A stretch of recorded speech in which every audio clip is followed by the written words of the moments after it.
এক বছরের ব্যবধানে বিএনপির আয় বেড়েছে প্রায় ১৪ গুণ। সেই সাথে ব্যয়ও বেড়েছে দলটির। নির্বাচন কমিশনে ২০২৪ সালের অডিট রিপোর্ট জমা দিয়েছে বিএনপি। অডিট রিপোর্ট অনুযায়ী ২০২৪ সালের ১ জানুয়ারি থেকে ৩১ ডিসেম্বর পর্যন্ত বিএনপির মোট আয় হয়েছে ১৫,৬৫,৮৪২ টাকা। এর বিপরীতে দলটির ব্যয় ছিল ৪,৮০,০৪,৮২৩ টাকা। ২০২৩ সালে বিএনপি আয় দেখিয়েছে ১,১০,৮০,১৫১ টাকা, আর ব্যয় হয়েছিল ৩,৬৫,২৩,৯৭০ টাকা।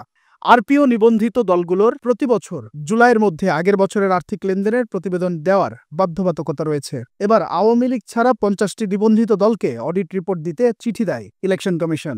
আইন অনুযায়ী পরপর ৩ বছর দলের আয় ব্যয়ের হিসাব জমা না দিলে সংশ্লিষ্ট দলের নিবন্ধন বাতিলের বিধান রয়েছে।